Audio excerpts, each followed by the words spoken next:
All right, we're not Okay, good live evening, yet. Anne Arundel County. We are now live for our Legislative Bond Initiative meeting. Today's delegation meeting is Monday, December 15th. Before we get started, I would ask our secretary to take a roll call of the delegates who are here, and then we'll talk about the pledge and prayer and the introduction of our guest. So Roger, if you would please take roll call for the delegation. Thank you. This is a roll call for the meeting, December 15th, Legislative Bond Initiative Night. Vice Chair Simmons, Here. Delegate Bagnall, Here. Delegate Barnes, Delegate Bartlett, Here. Delegate Baylor, Here. Delegate Chang, Here. Delegate Chisholm, Delegate Howard, Here. Delegate Jones, Here. Delegate Kipke, Delegate Lehman, Here. Delegate Pena Melnick, Delegate Congolo, Here. Delegate Rogers, Here. Delegate Smith, Chairman Pruski. Here. Chairman, we have quorum. Thank you, Roger, and I want to welcome everybody for joining us this evening. As was stated earlier, if you did not hear, we'd ask everyone to remain on mute during the presentations. We're going to begin, though, our meeting today, and want to wish, first of all, everybody a happy holidays. Thank you for joining us this evening. We have a long list of presentations. I would ask that you be patient. We are going to do them in a second, and I'll give instructions. But first, I want to turn over to Vice Chair Simmons. He's going to lead us in today's pledge and prayer. Vice Chair Simmons. Thank you. I will be leading us in the Pledge of Allegiance at this time. Fellow, please rise. I pledge allegiance to the flag of the United States of America and to the republic for which it stands, one nation, under God, indivisible, with liberty and justice for all. I now will be doing the prayer. Please conduct yourself accordingly.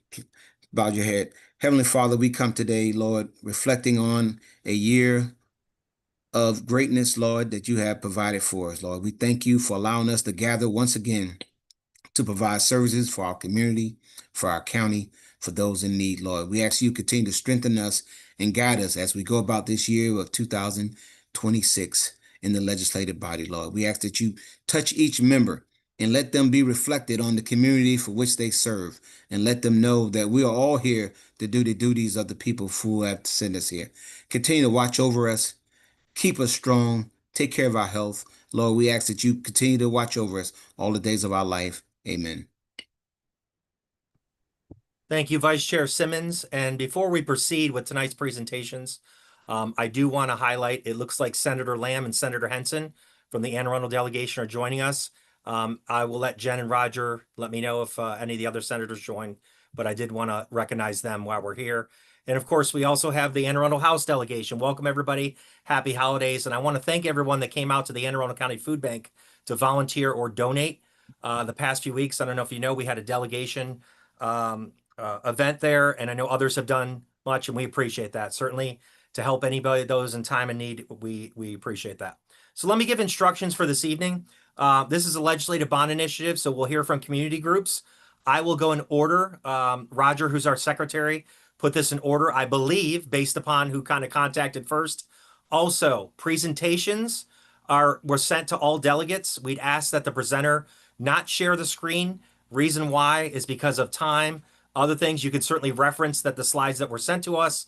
And we are going to take a 2-minute period for you to present, stop, and then the delegates and senators are the only ones that will answer questions.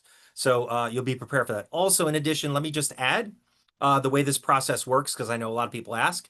You can follow up with the delegates. There is a whole budget process for that. I'm not going to go through that tonight, but certainly I appreciate you being here. You are community partners. We want to listen to you. And as we go through this budget process, everyone is given their due process and hopefully can assist you as we move forward. So again, I'm going to start and I will call the organization. Unfortunately, I don't have the contact of the person. Roger may have that, but if you don't announce, what I'll do is I'll ask Roger to see if we can see if they're here. So again, 2 minutes.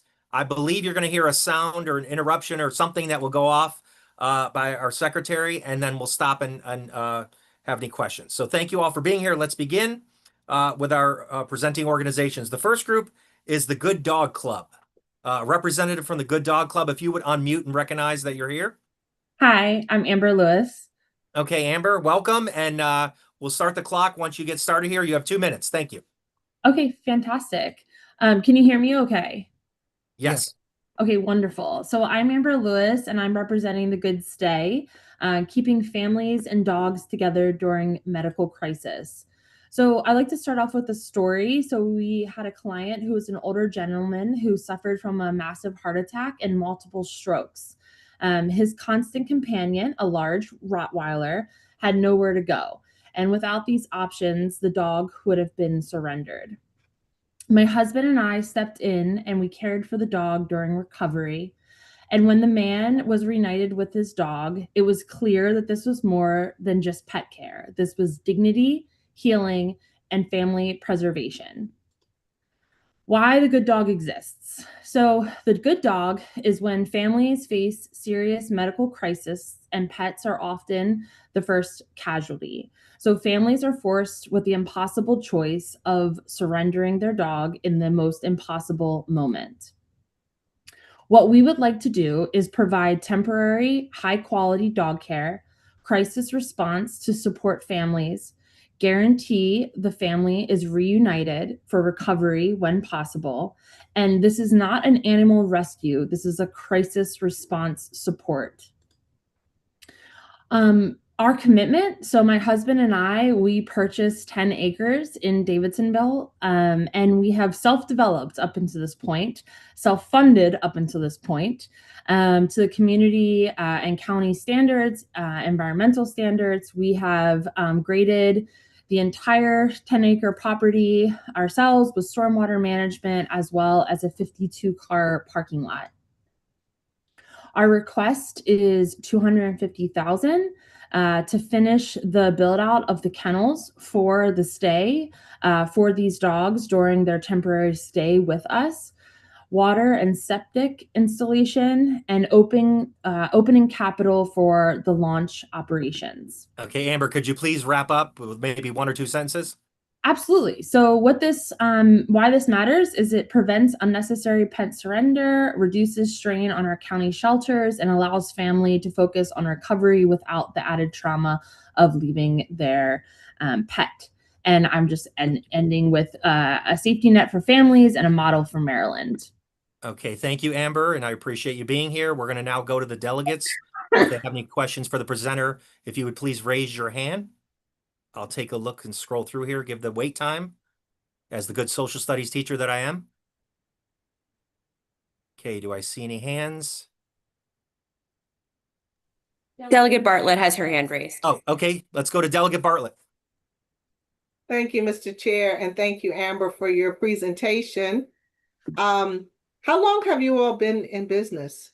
Yeah, so my husband started dog training through COVID. So he's been a commercial photographer for 15 years. Through COVID, he was looking for an outlet. He started saying yes to dog training, and it just absolutely exploded. And that was in 2021. So we've been in the dog training, dog handling business since then. So it's crisis. So if I understood correctly, if someone had an emergency, and whereas they would normally have to pay for a kennel or put their dog in a kennel, would they be able to come to your facility free of charge, or is it at low charge? It's at free of charge. You're absolutely correct. So Okay. we've had a few clients that has kind of been the catalyst for the Good Stay. They've had either cancer treatments or, like I mentioned in my presentation, a stroke and a heart attack, and a few other incidences where they were no longer able to care for their animal for a short term, and we were able to care for them free of charge and then reunite the dog with their owner. Okay, great. Thank you. Thank you. Thank you, Delegate Bartlett. Looks like Delegate Lehman has a question. Thank you, Mr. Chairman, and thank you so much, Amber. This sounds like an amazing organization, amazing concept. I just was curious about if somebody comes to you but has slightly different circumstances. Say it's the dog that is more sick than a human being, but it's creating a hardship financially and otherwise. Do you have other places you can refer people if their circumstances don't fit exactly with your model? And the reason I ask is, and you know this as well as anyone, having been in the dog care business now for a while, that there are all kinds of reasons that families end up in crisis, and sadly, one of the things that they look at from a financial perspective and responsibility is their pets, and often make these heartbreaking decisions to surrender them to, to shelters and to rescue groups, to the pound, to county animal shelter, which of course increases, depending on the health of the animal, increases their chances potentially of being euthanized. So what is kind of a backup? How do you deal with people that might come your way that you can't exactly accommodate, I guess? Yeah, so that's fantastic question. So we have been making relationships with local shelters.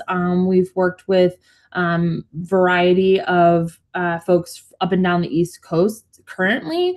We've actually had several clients who my husband has trained their dog, and after training the dog and getting the dog in a good place, they've decided, it's just not in our best interest to take the dog back. And we've been able to work with different organizations and rehoming. Most recently, we were able to find a cane corso, who's a very large dog, a very specific owner, a forever home. And I think that that's like super important, that we've taken on, even in my husband and I's. We have 4 children, and so we have a lot going on, but we've been able to take on that responsibility of being able to rehome animals, even in the current state.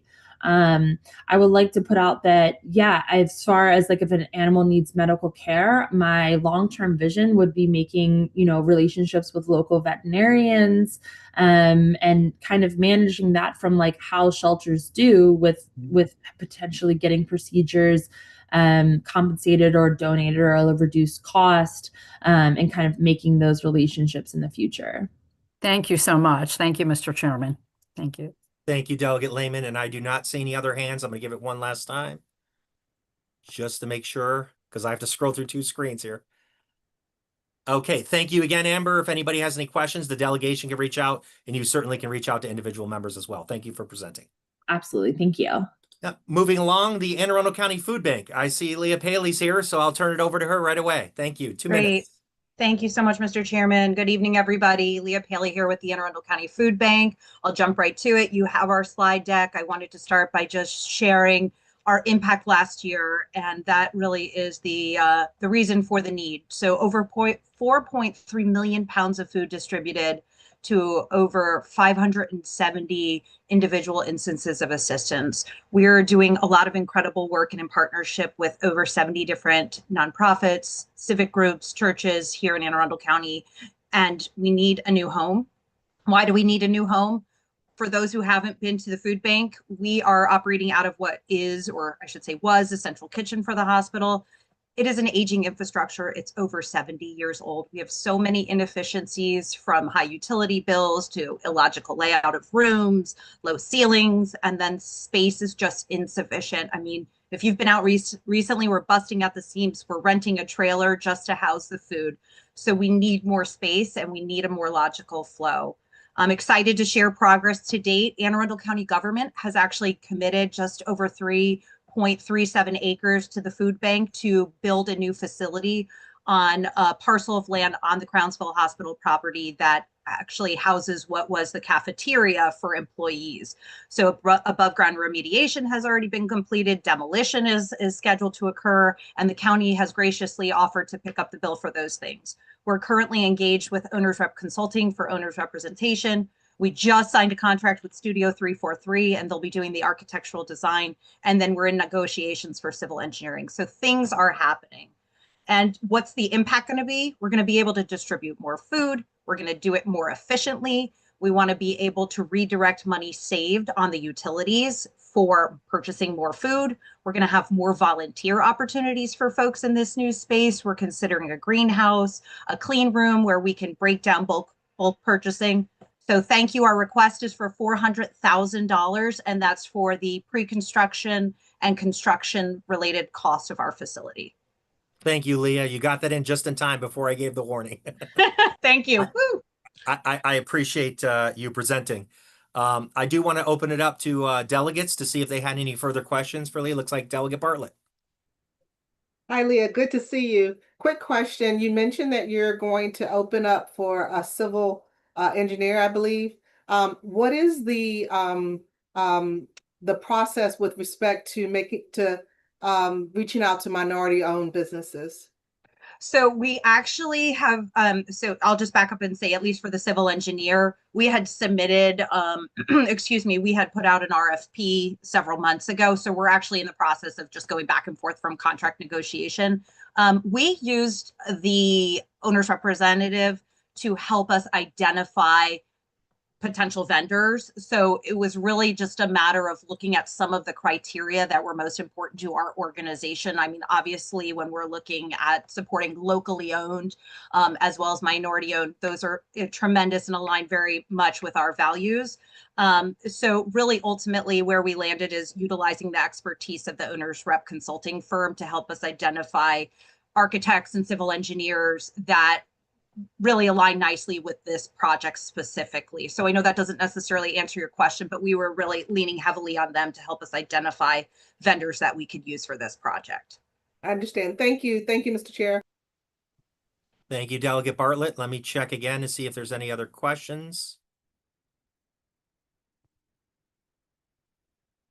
I do not. So thank you, Leah, for presenting here today. And again, once again, if you have any questions or want to reach out to delegates, you may do so, and I'm sure they will do the same. So thank you for being here this evening. Thank you. Okay, we're going to continue on. The Deal Elks is the next group up. Do we have a representative from the Deal Elks? You do. That is me. I'm sorry, I'm in my car, so it's a little dark. Okay. Good evening, and thank you for giving me the opportunity to speak on behalf of the Deal Elks, Lodge number 2528. My name's Kara Miller, Deal Elks member and State Southwest District Vice President. The Elks Lodge is more than just a building. It's a cornerstone of our community, a place where history is made, where volunteers rally for our veterans and children, where families celebrate milestones, and where we uphold the cherished traditions of the benevolent and protective Order of Elks. For decades, this lodge has stood strong thanks to the commitment and generosity of our almost 800-person membership. Tonight, I need to talk to you about a vital yet often overlooked part of our building, the restrooms. While they've served us well for many years, they are now a challenge. They're difficult to maintain, they lack modern lighting and ventilation, and most importantly, they fall short of modern accessibility standards. When we host a wedding, fundraiser, veterans dinner, or community event, the conditions of our facilities reflect directly on the pride we take in the lodge. It's time we bring these essential restrooms, our infrastructure, into the 21st century. The project isn't a cosmetic fix. This is a full top-to-bottom renovation of both the men's and women's facilities. We will be installing durable, easy-to-clean surfaces, modern water-saving fixtures, entirely new bright lighting, and plumbing. Critically, we are redesigning the layout to achieve full ADA compliance, ensuring every single member and guest, regardless of mobility, can access and use our facilities with dignity and comfort. This is an investment in accessibility and respect for our members and guests. With all that being said, we're respectfully asking for $74,500 in order to complete our bathroom renovations. Thank you for listening, and thank you for making the Elks Lodge a better place for everyone. Thank you, Kara, for your presentation. We're going to open it up. Oh, look at that. Before the time. I like it. I prepared. Absolutely. It's like the Oscars, and they take you off the stage. I know, right? Get the hook. No, you're great. Delegate Howard. Hello. Well, I just, I've toured the facility, and Kara, you guys have really been working around to try to make guests comfortable and, meet requirements and things like that. And I know that we've talked about some renovations, I think last year or so. and just bringing to the attention of the delegation that this has been kind of ongoing. And, the Deal Elks Lodge is absolutely critical down here in South County as far as a gathering place and a voting station. There's like all kinds of stuff that these food drives, Christmas drives, and, it's very, very critical. The delegation has helped the Deal Elks in the past, but that was, I would think 4 or 5 years ago now. And so I really, really look forward to supporting this, and I really appreciate you bringing this LBI forward. Thank you. Thank you, Delegate Howard. Let's see if there's anyone else that has questions for this group. All right, Kara, thank you again for coming here today, and we appreciate the Deal Elks and your group. Again, if there's any questions from the delegation, reach out, and you certainly can reach out to members as well. But thank you for coming this evening. I appreciate your time. Thank you. Thank you. All right, the next group is the Peerless Wrens organization. Is there anyone here from that group? I'm here. Okay, you may proceed. Go ahead. All right. Oh, okay. There's the timer. So hello everyone. I'm pretty sure pretty much all of you. I look familiar. I came before you last year about the Peerless Wrens Club. A lot has happened since then, including getting a new roof, new siding, new windows. We are about to hopefully, when BPW gives us the answer, have this money unlocked for a new fence in our new backyard. One of the things about the Peerless Wrens Club that I always want to highlight is the nostalgia of it. So multiple generations, myself being a 7th generation East Porter, back to when it was its own town, having my roots there and so much of a network there. Peerless Wrens Club and our church are really the only 2 places we have left. Peerless Wrens Club holds a host of memories for multiple generations, including my own, though my own, we were kind of at the tail end of its regular usage, but our older generation would love to come back to Peerless more regularly. As we have events, as we go through its needs and assess the quality of the building, there is a lot that stems back to the original builders of the building, including the new HVAC system that is getting in the process of getting installed. And so our request this year is much, much larger than it was last year, I will admit. But that includes all of the downstairs, being able to completely redo our steps, add in an elevator, and really be as accessible and safe as possible. A lot of the things that have come up safety-wise have been electrical or stability. And if we're going to have our population that loves Peerless the most come and enjoy it, they've got to be able to get in the building. And so I will end there. I see the timer. Thank you, Brianna. It's like the next speaker, like I said, but thank you for your presentation. I'm going to ask any delegates that have questions. Let me just scroll through here to make sure. Hey, I don't know if I do. Did she mention how much this would cost, or what is the ask? Vice Chair Simmons? Sorry, I was scrolling to see if there's anyone as well. The ask was for $300,000. That, like I mentioned, covers completely gutting and redoing the downstairs, which is partially underground since the water table is so low. Extensive redo of the bathrooms, including some of the work that was done about 15 years ago because it wasn't done to be ADA compliant. And so redoing some of that work to ensure that the building is entirely up to code and not just to standards that we were grandfathered into from before. Thank you. Okay, thank you, Vice Chair Simmons. Delegate Dana Jones. Thank you so much, Chairman. Ms. Guffey, it's great to see you. Good to see you, friend. Thank you so much.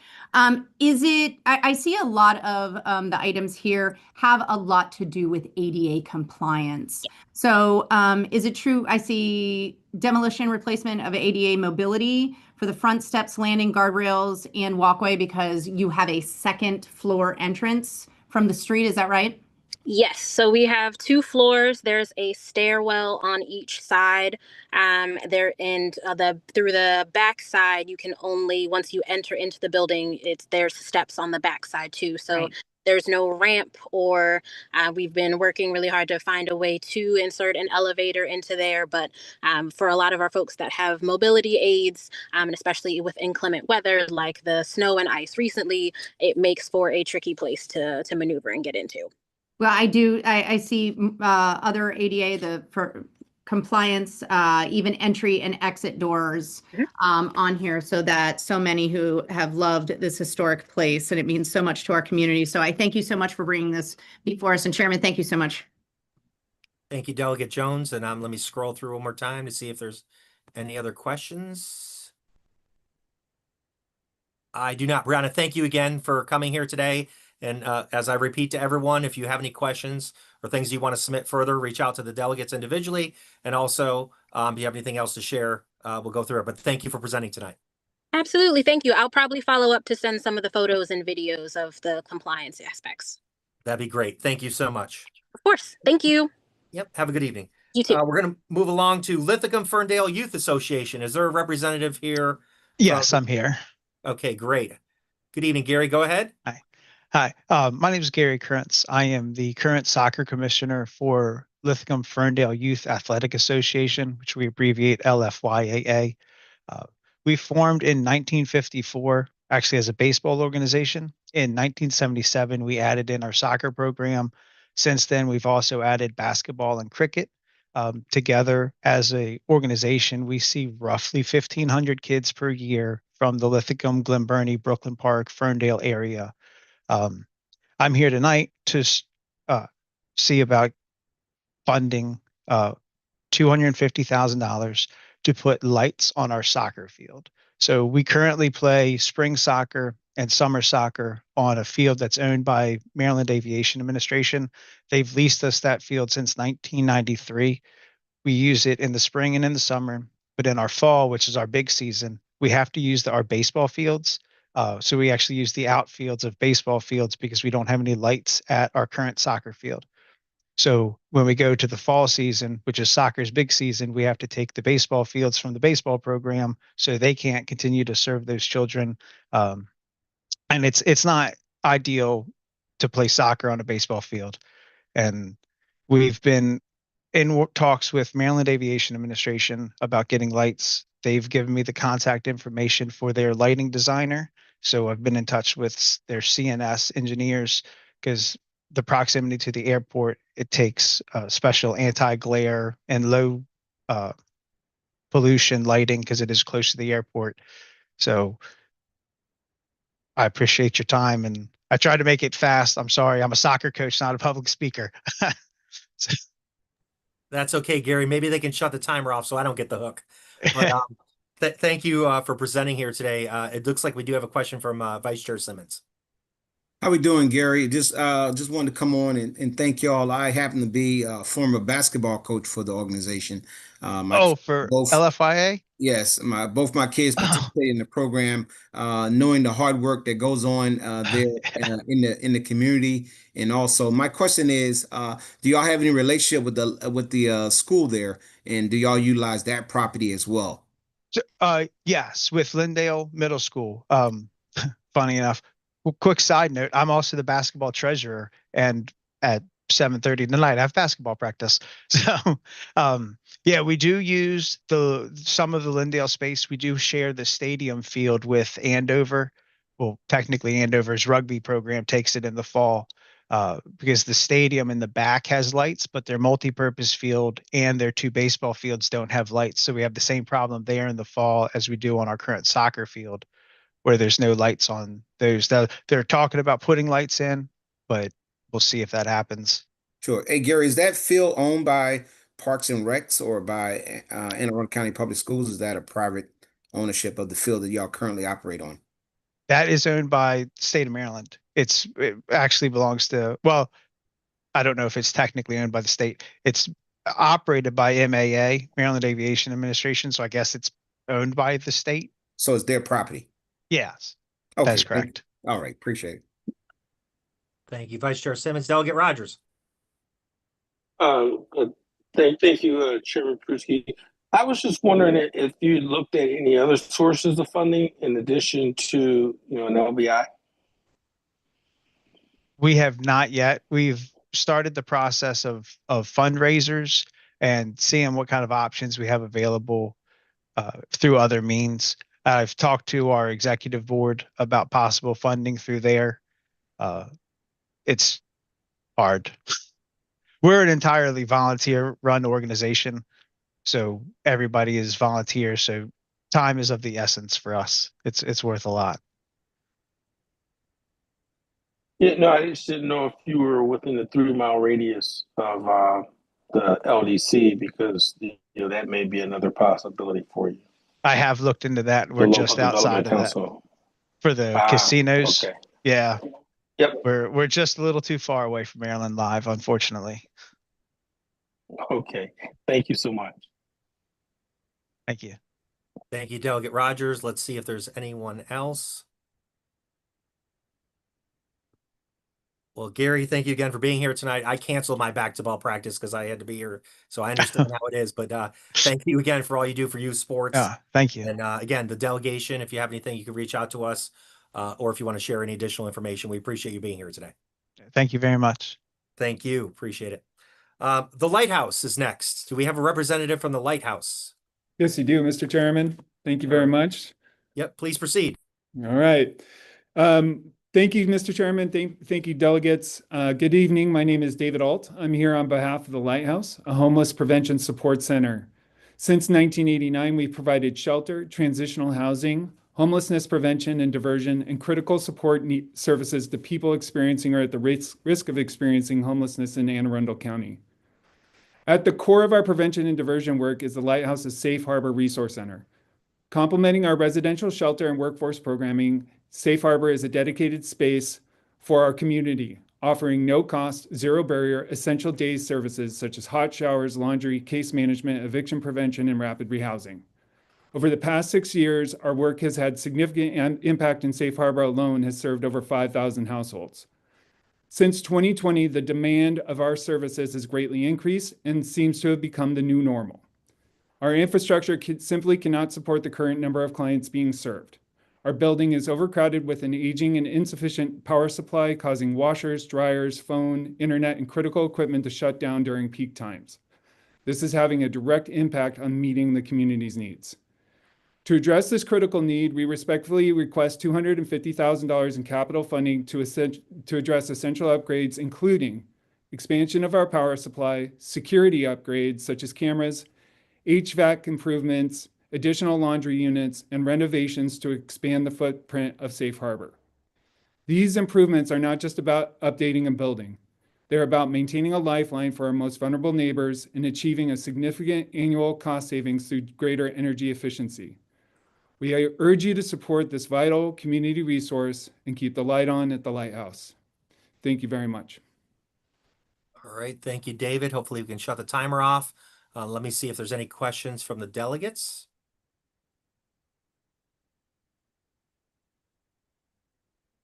I do not see any questions. Oh, Delegate Lehman.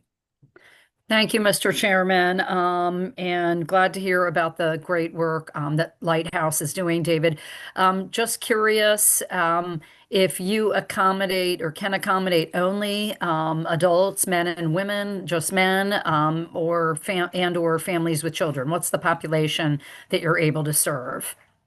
So we serve men, women, and families. Our residential program has 30 beds for men, 15 beds for women, and we have 4 family apartments on our 3rd floor, and we're looking to expand that to 6, hopefully with the support of the county. Okay, and that's all in one location? Correct. We're all at 10 Hudson Street, right off of West Street in Parole. Yeah. I'd love, and I don't know if you have opportunities to host lawmakers, but I'd love to come by and see firsthand what you're doing, just to see for myself. I'm sure it's amazing. Thank you. We would love to have you here. And thank you for the work you're doing. Thank you. Thank you, Mr. Chair. Thank you, Delegate Lehman. And looks like somebody, Vice Chair Simmons. Thank you, Mr. Chair, and how we doing? Can you just explain a little bit about, you talked about the need, any crisis that y'all have had in the past that have caused y'all to really draw down on the fact that you need this to really make sure that you have a healthy center. So have y'all had any emergencies in the past that where y'all had to evacuate the location or anything of that nature? We definitely have. I mean, we've had fires in the past that have caused, the fire itself was caused by a kitchen fire up in our family apartments, which we had since had to shut down our kitchen as a result of that. But that caused our sprinklers to go off and create incredible flooding here. And with the Office of Emergency Management, we got a lot of support for them to relocate our individuals here to other locations. I think it was the Stanton Center back in the day, and provide some extra support to us in that during that time. Of course, COVID was a significant period where we had to actually communal living was not an adequate and appropriate solution for anybody at that time. So we had to find additional funding to get people into hotels, find ways of getting them food and other needs. I think this particular request has been directly in response to the fact it started because we realized that our laundry facilities were inadequate for our safe harbor and the individuals coming in. And when we started to look at installing additional washers and dryers so that we could do more than what we were currently doing in terms of loads of laundry for individuals coming to look for some respite, we realized that our power system was actually insufficient for what we've already got. And it's creating an issue in terms of what our capacity could be and what services we can provide, but also is creating power shortages and fuses to be blown. And we're sort of at the other edge of what we're capable of withstanding.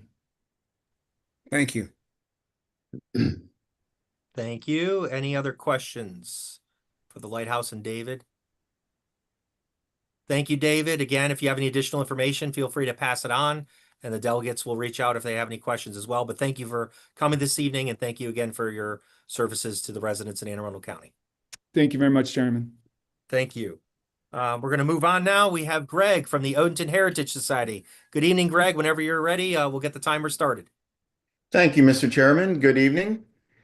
Thank you for allowing me to address the delegation. I'm Greg Mazzella, President of the Odenton Heritage Society. We are respectfully requesting a legislative bond to install a sprinkler system in the Old Masonic Temple. The temple was built in 1912 by local Masons to serve as Odenton Lodge number 209.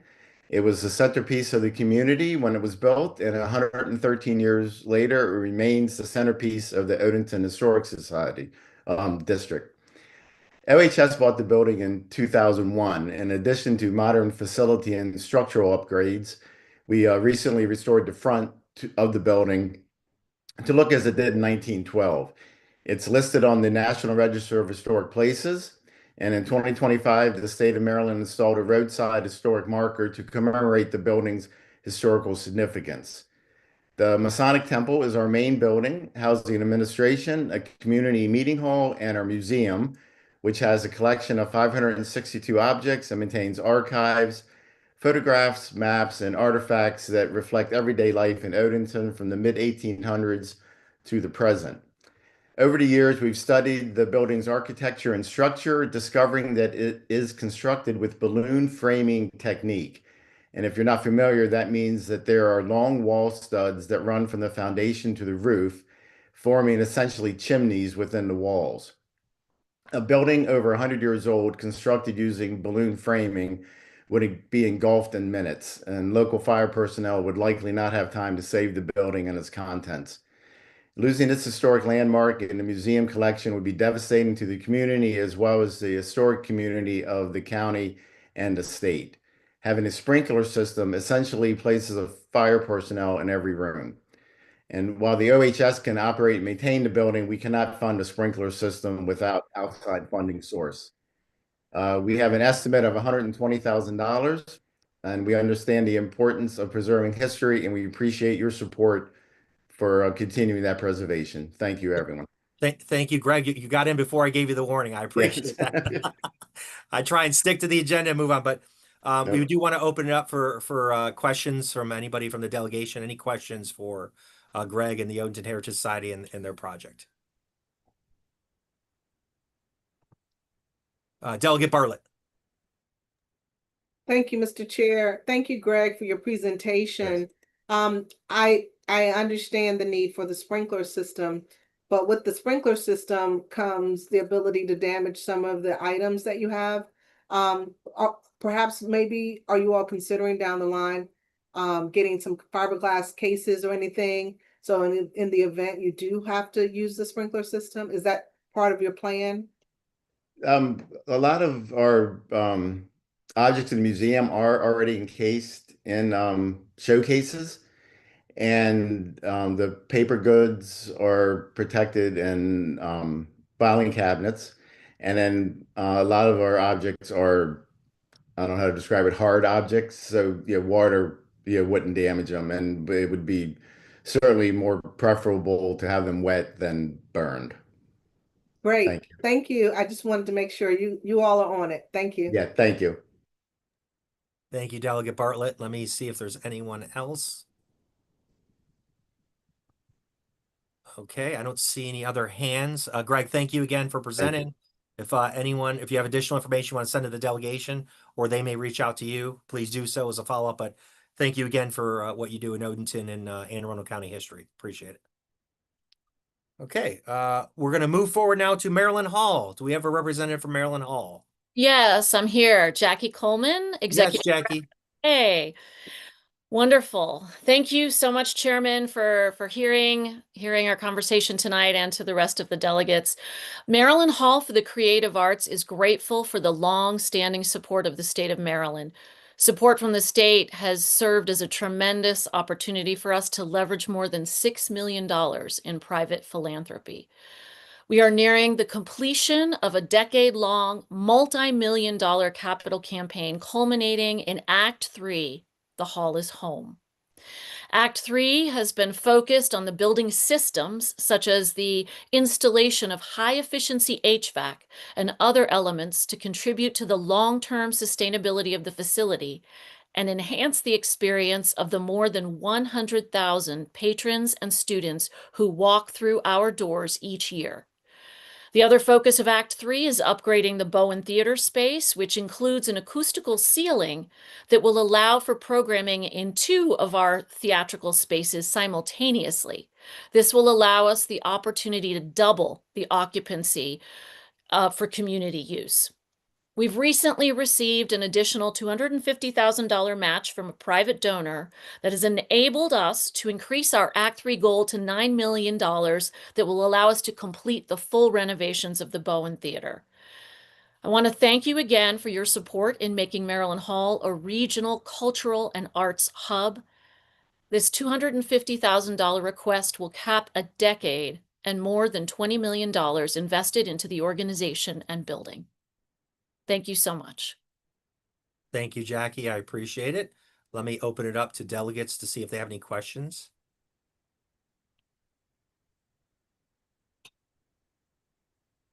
I do not see any. So Jackie, thank you again for coming here today, and thank Maryland Hall. And if you have additional information, certainly follow up with the delegates, either group or individually, and the same. So I just want to make sure that we want to thank you for coming here tonight. Appreciate it. Thank you so much for your time. Thank you.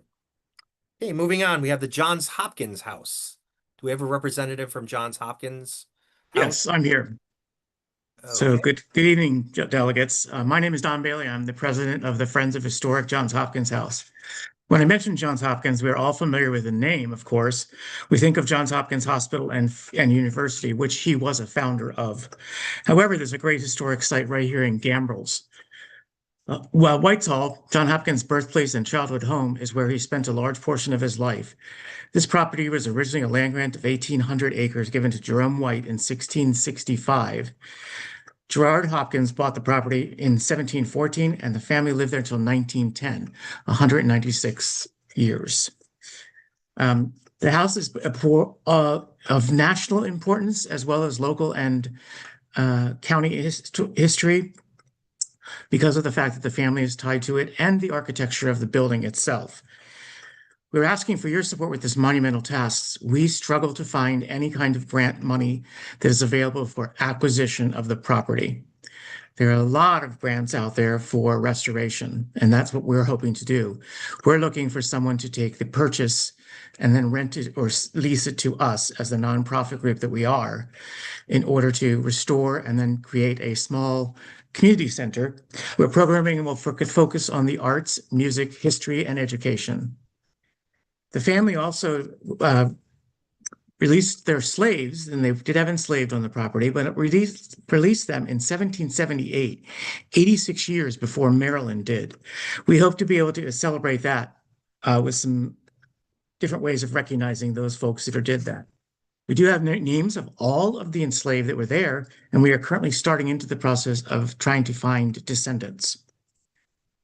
When Johns left Whitehall and moved to Baltimore in 1812 to apprentice with his uncle in the store, he was 17. This is where it all began. He began making his fortune that later founded the hospital and university. This house has amazing architecture to it, and we want you to know that it just must be saved. Thank you.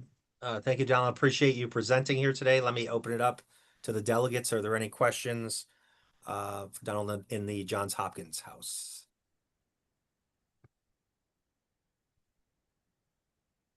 Delegate Lehman. Thank you. So interesting to hear about this project. Just briefly, I wrote down 1,800 acres was the size of the original property.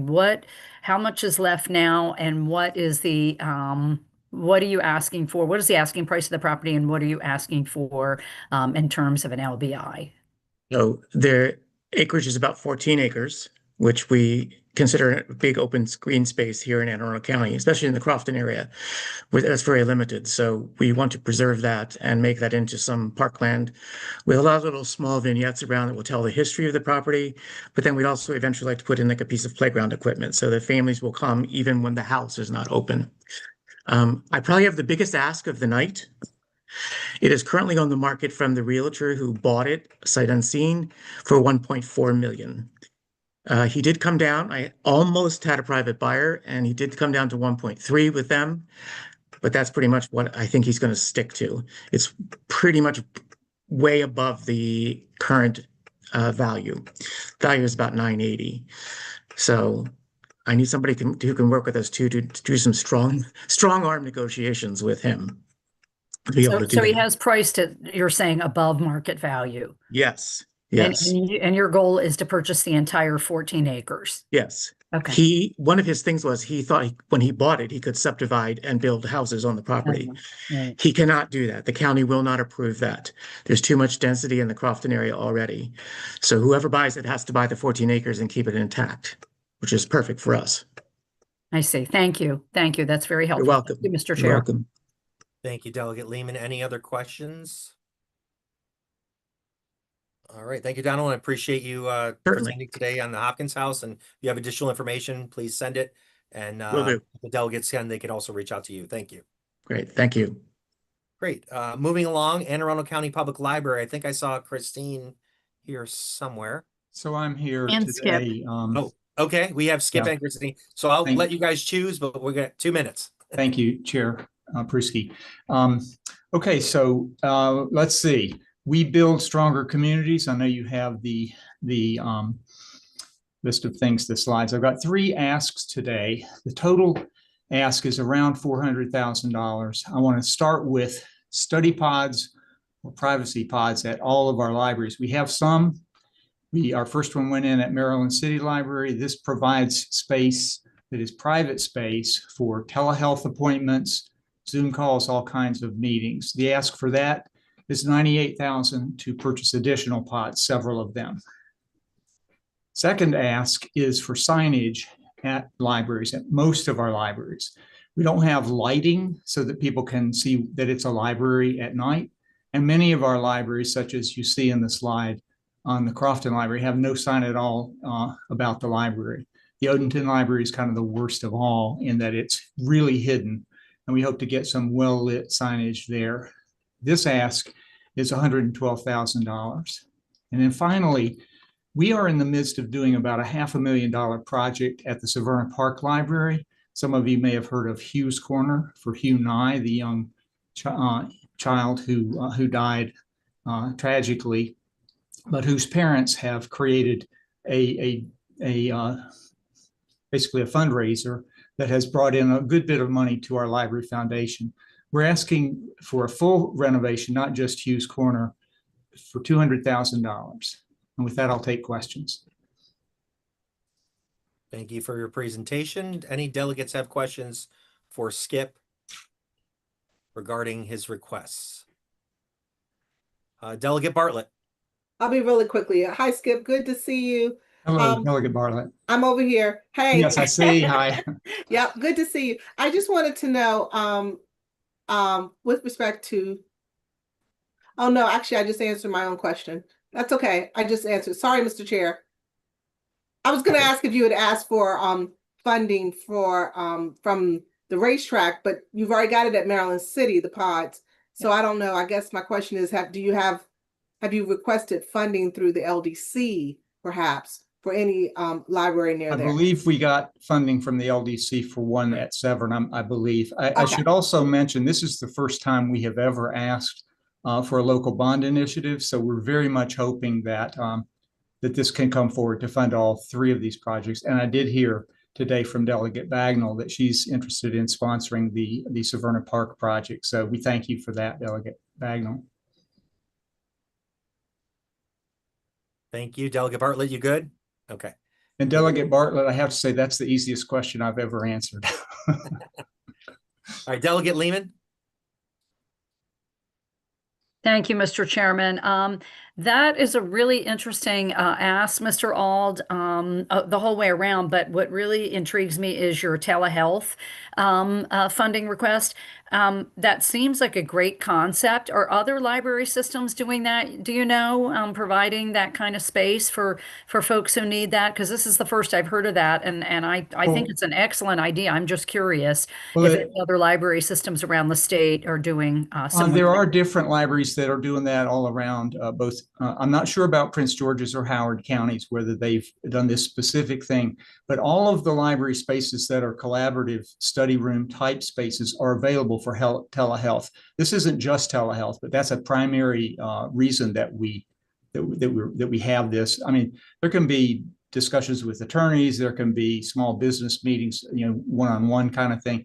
There's so many things that these can be used for. It's a great concept, and we have proven the concept in so many of our libraries, about maybe half a dozen, that we want to get them in every single library. We even have a couple of libraries that are trying to get a second one. So this will be tremendous if we can get this funding.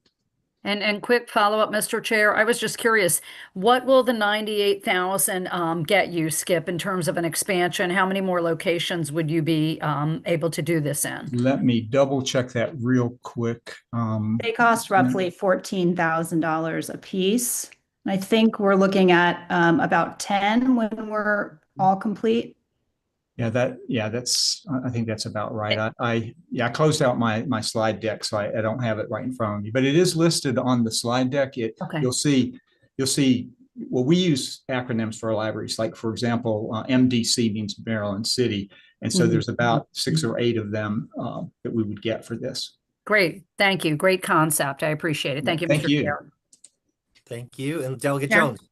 Thank you so much, Chairman. And to our Anne Arundel County Public Library, I just want to say thank you. I have used one of these pods in between the after school to travel baseball period of time, right, for homework with our son. And just quickly, isn't it true that these pods, not only do they last 10 plus years, but they also can be moved?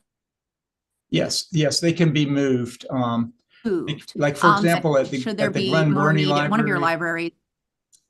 Okay, for example, at the Glen Burnie Library, where we will be building a new library, we will close down, move that pod into, or 2 pods maybe in that library, to a temporary location. Once we determine what that's going to be, then they can move right back to the permanent new Glen Burnie Library. So yeah, absolutely. So they continue. Okay, wonderful. Well, thank you so much. Thank you, Chairman. Thank you, Delegate Jones. Any other questions for Skip or Christine? Batter up. Thank you, Christine. All right. Well, thank both of you for coming here today. And again, if you have additional information, please send it to the delegates. And then if they have any questions, they can reach out as well. Thank you so much. Yep. Okay, moving along. New Village Academy. I believe I saw Rami Yep, I'm here. All right, how are you? Hello. You may proceed when you're ready. Great. I'm Romy Pittman. I'm the founder and principal of New Village Academy, the innovative public charter high school that will open at last this coming August. We have shared our school vision with many of you over the past few years. And although we haven't yet made a formal request for funding, we're so grateful for all of your ongoing support. We recently held our groundbreaking celebration after having to postpone last year when we were impacted by federal funding. We are proud to have overwhelming support from across the community, especially from Superintendent Bedell, who's generally not a fan of charter schools, but he made these remarks about New Village Academy. This is a model that I believe could be a game changer for a lot of kids who grew up like me, where I needed a smaller environment that would allow me to thrive. This will become a national model if it's done right. So New Village Academy sees the whole city of Annapolis as our classroom, and the mayor, the county council, and many of you in the state delegation have agreed to host internships and call on our community action teams to help research and solve local challenges. So you probably already know that New Village Academy will be built in the upper level of Annapolis Mall, which puts students directly inside a center of economic activity and helps transform our mall from a retail space into a hub of community interaction. The county council and the Board of Education have both voted unanimously to fund NVA, understanding that our model crosses political and geographic lines. NVA students will come from across Anne Arundel County, benefiting every legislative district. Our LBI request is for a much needed $200,000 contribution towards our permitted and shovel-ready $11.6 million construction project, specifically to fund the finishing of our community cafe. The community cafe will be a gathering place not only for our students, but for people and organizations beyond the school, hosting public meetings, art expos, health fairs, and cultural performances. This space will become a hub of our community, and we will send slides and a full budget and project narrative to everyone. So thank you so much for considering this project. Thank you, Rami. Thank you for following up. Let's see if there's any questions from the delegates.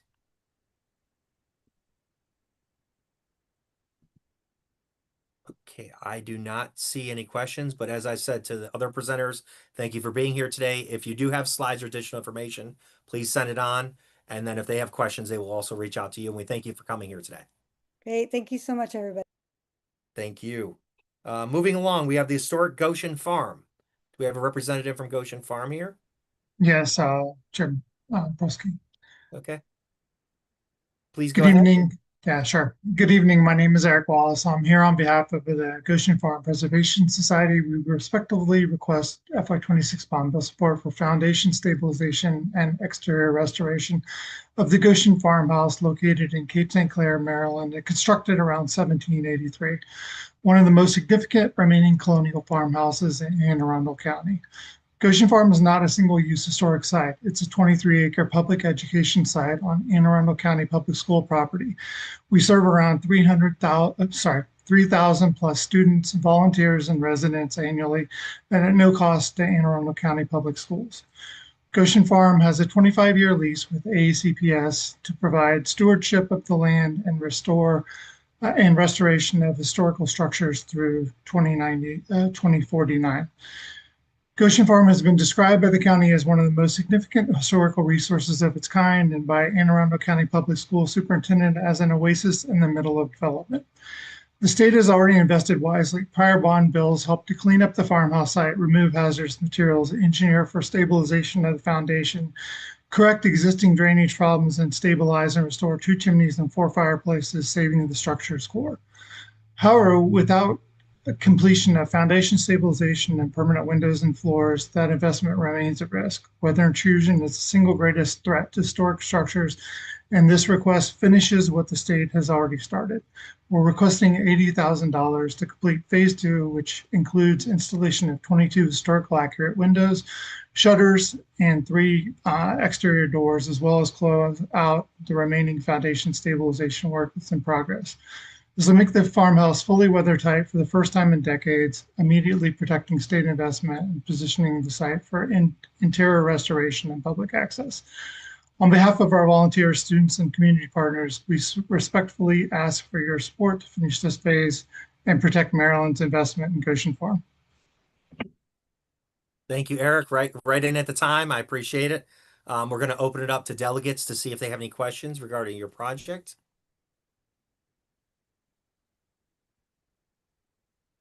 I do not see any hands. So Eric, we want to thank you for coming here tonight. Again, if you have additional information, slides, or anything else, please send it to delegates. And then also if they have any questions, they can reach out to you. Great, thank you, much appreciated. Thank you for coming tonight. Moving along, Elks Camp Barrett. Do we have a representative from the Elks Camp Barrett here?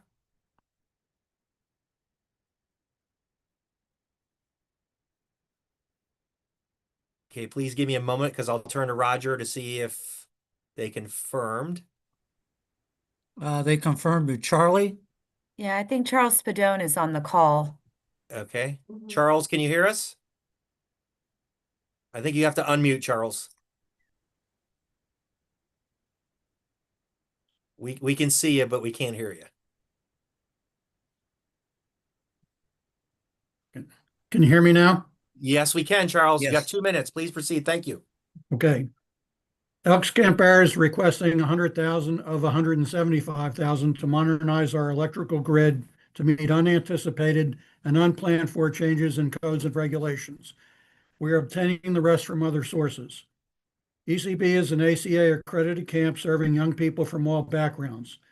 Benefits to Anne Arundel County include support for veterans and active duty military, scouting troops, children surviving cancer, drug abuse prevention and awareness programs, band camp, law enforcement, and special needs children's programs. We provided you with a thorough handout covering the purpose, current, and future goals of the camp and objectives, and I encourage your review of that information. In addition to summer camp, we host over 50 nonprofit camps or other nonprofit government organizations at reduced rates to help them further their missions. Examples include children recovering from cancer, children experiencing asthma, children experiencing diabetes, a scouting camp array with the Naval Academy, 6 rentals annually to Warfighter Advance to serve veterans suffering from PTSD and their families. And based on a lead from Senator Gile, we've entered into a contract with the National Military Family Association to host 80 children of active military families and veterans for our summer camping program. We do receive other types of financial support for the camp, and we've received a grant from the State Highway Administration to perform stream restoration and training our counselors in integrating the woods, trails, and streams and natural surroundings into our programs. We also receive support from Elks Lodges throughout Maryland and Delaware. We have agreed, support like this helps us to provide a fully compliant and operational camp to meet the needs of those we serve. We've been challenged recently with other unplanned for changes in regulatory requirements. An example is a $90,000 expenditure to modernize our septic system. We're hopeful that you will sponsor our requests, and we thank you for your consideration. Thank you, Charles, for the presentation. I appreciate that. We're going to open it up to delegates for questions. Any questions for Charles and the Elks Camp Barrett? Let me just double check on the screen. I do not see any questions. Charles, thank you for presenting, and thank you for the camp and the services to Anne Arundel County. If any of the delegates have questions, they can reach out to you. And if you have any additional information, please feel free to pass that on to the delegates as well. All right, thank you. Thank you so much for your. Okay, Maryland Therapeutic Riding. Oh, ooh. Maryland Therapeutic Riding. Yep. Hello. Is it Lisa? Yep, please proceed. Good evening, delegates, and thank you so much for having us tonight. My name is Lisa Zaring. I am here on behalf of Maryland Therapeutic Riding. We are requesting $150,000 to fund a new septic system for our farm in Crownsville. This is a critical first step that will allow us to move forward with our planned capital projects. This infrastructure is essential for us to expand safely, sustainably, and in full alignment with the county requirements. While it's not an exciting line item, it is the foundation that makes every future improvement possible for us. MTR was founded in 1996 with 1 horse and 1 rider. Today, we've grown into a trusted community resource, providing life-changing equine assisted services for children, adults, first responders, active and veteran military, and their families experiencing physical, cognitive, or emotional challenges. We're proud to partner with local organizations, including the Anne Arundel County Mental Health Agency, Anne Arundel County Police, Fort Meade, Boys and Girls Club, Chrysalis House, Sandstone Care, and more. This year, MTR is on track to serve more than 700 participants. Our participants range in age from 2 to 101, which was a veteran participant. We are supported by over 300 dedicated weekly volunteers who contribute more than 14,000 hours of service annually. So these numbers in itself show the community commitment and broad impact of MTR. We are currently in the process of plans for a new community learning center, a new stable, and a covered round pen for our farm in order to manage the growth that we've experienced and the need for the community. To move forward responsibly, our property must transition from temporary waste tanks to a septic system. The septic system is the key to unlock the rest. So. Thank you, Lisa. Anything you want to finish? Last sentence there? Just as a thank you for the opportunity to share and extend the opportunity. We've had a few individuals out. I know Delegate Bagnall came out and Delegate Schmidt came out to the farm. But if anybody has interest in learning more about what MTR does and who we serve, we have an open invitation for you to do that and check us out. Thank you. And we're going to open it up to the delegates. Anybody have any questions for Lisa and Maryland Therapeutic Riding? Okay, seeing no questions, want to thank you for coming to present. And again, if you have additional information, please pass that on to the delegates or the delegation, and then they will reach out to you as well if anybody has any questions. Great, thank you. Thank you so much. Okay, moving along, 3rd Street Colored School. Is there a representative for that organization here today?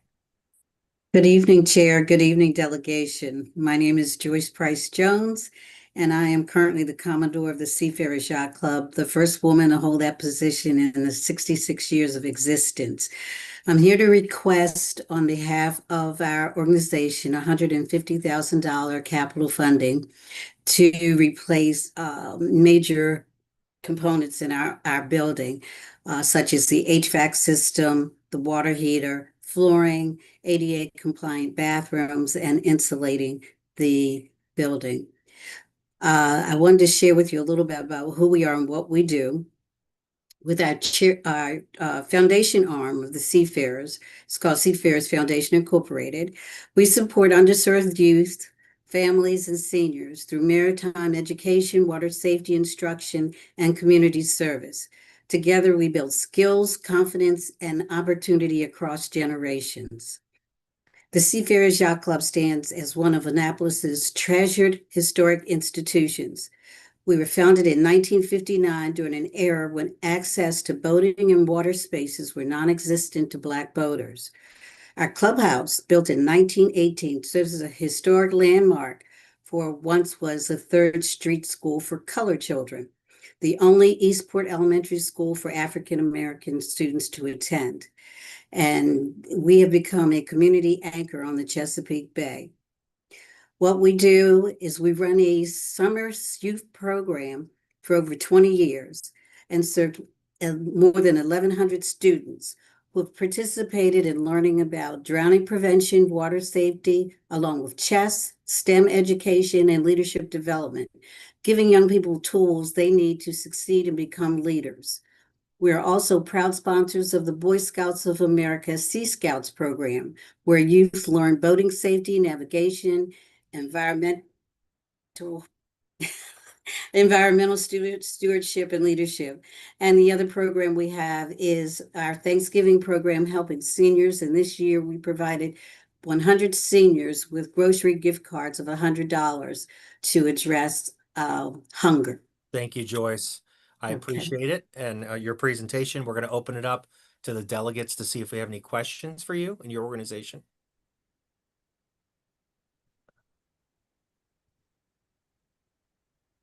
I do not see any questions. I want to appreciate you coming, Joyce, and your organization. Again, if you have additional information, please send it to the delegates or the delegation. And then if they have questions, they can reach out to you as well. But thank you for coming here tonight. Thank you for the opportunity to present. Absolutely. The Anne Arundel Community College Action Agency, or excuse me, not Community College, Anne Arundel Community Action Agency.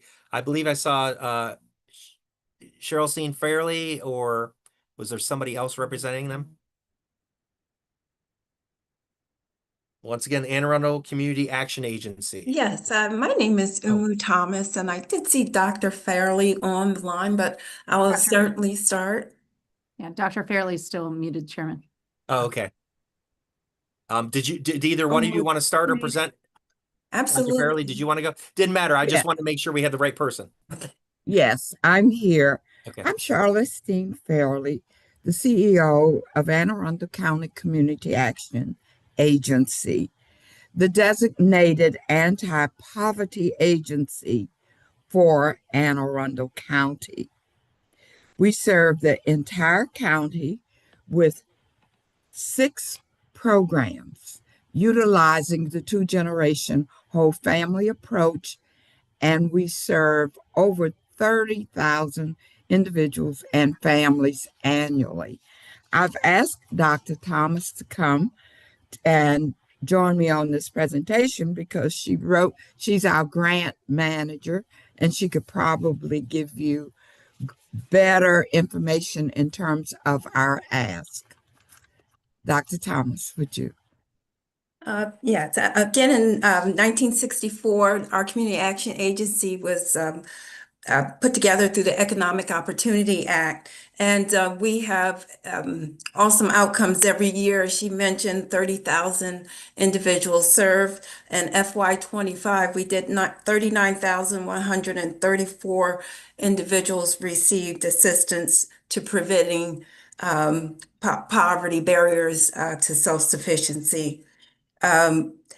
We have early Head Start, diversion and reentry services, energy assistance, health and wellness, housing assistance, youth development, and altogether we have 37 employees, and we're spread across 4 locations. However, at this particular location, we've housed here since 1998. We're looking for $371,400.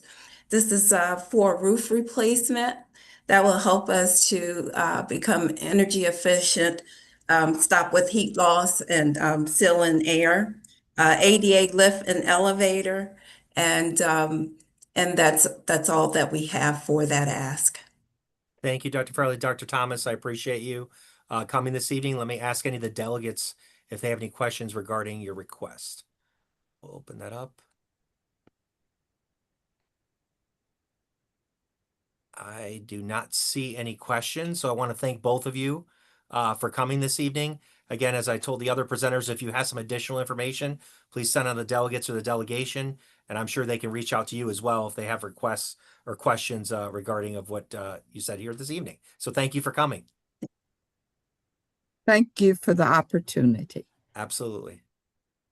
Okay, we're going to continue on. We have the American Legion Post 141. Do we have a representative from the American Legion Post 141?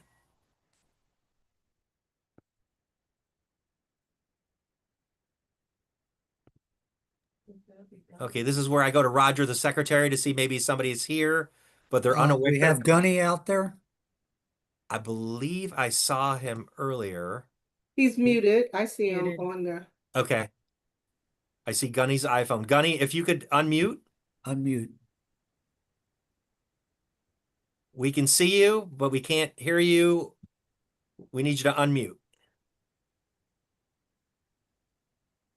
Should be a button on Zoom that's an unmute button on a microphone. Okay. Got it. Thank you. Yes, sir. You may begin. 2 minutes. Yes. My name is Curtis Jones. I'm the commander of the American Legion Post 141 in Annapolis, Maryland.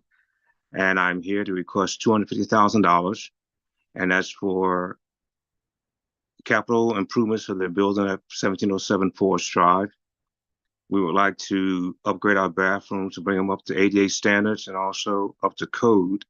We also like to upgrade our kitchen and put in new flooring in the building. And also the building includes the canteen area and the hall itself, and to improve our parking lot. And these improvements have been put off for years because of lack of funding. And we're in dire need of these improvements to be done. And we have supported the community over the past years through COVID drives, through flu shots. And just yesterday, we had a toy drive. We had over 150 families out receiving toys. And during the Thanksgiving drive, we had 50 turkeys given away with food baskets. And if there's any questions, I'm here to answer them. Thank you, sir. I want to reach out. Any delegates have questions for Curtis in the presentation today for the American Legion Post 141?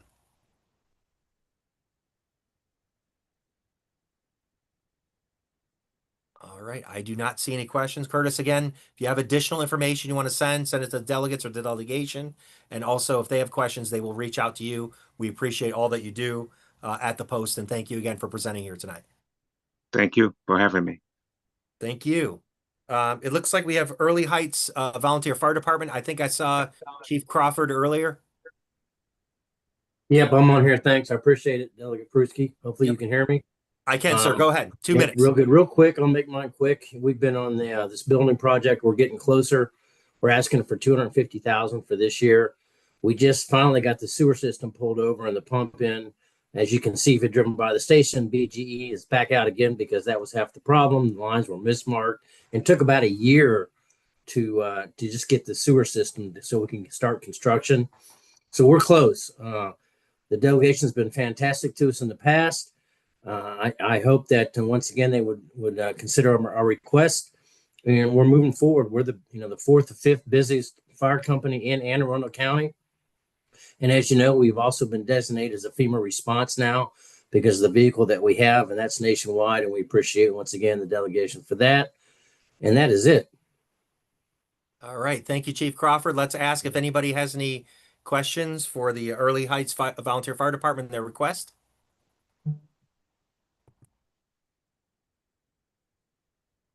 All right. Thank you, Chief. If you have any additional information, you can pass it on to the delegates or delegations, and then they will reach out to you as well if they have questions. You got it. Thank you. Thank you, sir. Appreciate it. Gloria Day, Lutheran, you are up next. And if you want to unmute, and you have 2 minutes. Thank you for coming here tonight. Hi, thank you so much for allowing us to speak tonight. I'm Kari Maltz. I'm here with our pastor, and we appreciate the opportunity to speak with you. For those of you who know Gloria Day, we sit right in the heart of the Broadneck Peninsula. We have about a 4-acre property that is 40 years old. You might recognize our digital sign. For those people that drive back and forth, that's us. About 3 years ago, we started hosting Maryland Curiosity Lab, which is a non-traditional K-12 school. They have over 30 students that are here daily. In addition, we host all kinds of events all year round. We have people that use the facility morning, noon, and night. And we're asking for money to restore and repave our parking lot. We are serving hundreds of members weekly, dozens of groups, including neighborhood associations, sporting clubs, scout troops, which have several hundred themselves along the peninsula, 12-step programs, Neighbors in Need, and Al-Anon, which meets here weekly. Annually, we host in partnership with the MCL School, a countywide youth entrepreneurship event outside in the parking lot, which draws families from all over the county. We host food truck nights, we host music nights, Halloween trunk or treat, along with other seasonal activities on the parking lot. Our visitors and our staff obviously rely on safe and accessible parking in order for their programs to run outside. Yesterday was a perfect example where we had snow and ice. We've got black ice all over, and the parking lot is over 40 years old. It has significant cracking, potholes, and drainage issues, which creates a safety hazard for our seniors and our most vulnerable visitors, as well as young children. Several contractors we met with have said that the parking lot is no longer spot repair capable. Like, it's not a sustainable option for us. So where we are respectfully requesting $90,000 for the state to repave the full upper parking lot and just the ramp that goes to our lower lots. Thank you very much. Thank you. You hit it right on the deadline. I appreciate the presentation. Let me open it up to the delegates to ask if they have any questions for this project at Gloria Day. Any questions from the delegates? Okay, I don't see any raised hands, but as I mentioned to all presenters, if you have additional information, it's always good to send it to the delegates or delegation. And I'm sure if they have questions for you, they will reach out as well. Thank you so much for coming here tonight. Thank you. Thank you very much. Thank you. And delegates, just want to note, there was an updated copy of the agenda. We have one more presentation, and that is Seven Oaks Homeowners Association. That is the last presentation that I have. Of course, Roger and Jen will correct me if I'm wrong, but I just wanted to let you know on your agenda, Seven Oaks may or may not, depending on when you printed it, but I believe we have Amber from Seven Oaks presenting. Hi. Yep, Amber, you may proceed. 2 minutes. Thank you. All right. Good evening, delegation. My name is Amber Sprague. I am the general manager here at Seven Oaks Community Association. Our request is for funding to replace our Blue Water Playground located at 2256 Blue Water Boulevard in Odenton. This playground has served our community for nearly 20 years, but now it's in poor condition. There's significant rust on the equipment, surrounding timbers are splitting, and the overall wear and tear is evident despite years of repairs. The playground is designed for children ages 5 to 12, and it's a vital resource for our community. It's also located near our Seven Oaks Elementary School, making it an important space for young students and their families. Upgrading this area will improve safety, encourage outdoor activity, and strengthen community engagement. It will also provide a modern, inclusive play environment that supports healthy lifestyles and complements the school's efforts to promote active play. The total amount requested for this project is $77,977.04, which will allow us to fully replace the aging structure and ensure that the children have a safe and enjoyable place to play for years to come. I want to thank Della Pruski for sponsoring this initiative and for supporting projects that directly benefit families and enhance the quality of life in our community. Thank you, Amber. Let me open it up to delegates to ask questions. Okay, I don't see any other questions. Amber, as I've said, if you have additional information as it comes on, please share with the delegates or delegation. And of course, if any of us have questions, we can reach out as well. I know Roger has the contact information, so thank you for presenting today. Thank you. Okay. Delegation, that is all that is on the agenda. I want to take a moment on behalf of myself and Vice Chair Simmons to wish everyone a happy holidays. To be clear, the next delegation meeting will be announced when we go back into session. So we don't have a specific date, but the Thursday before Friday delegation, you'll hear an announcement on the floor. I do want to let everybody know from the House of Delegates that we will continue to be using Zoom. We will not be in person. So I'm going to repeat that again. We will be using Zoom for delegation meetings, not in person. We can explain, obviously, when we meet in delegation next time why that's the case, but that's why we have. But I want to wish each of you happy holidays. There's no other business that we have before the delegation. I'll have a motion to close. So move. Second. Second. All right. Thank you so much, everyone. Have a great evening. And I appreciate all the community organizations that came out. We look forward to continue to work with you and wishing everybody a happy holidays. Thank you so much. Take care. Thank you, everyone.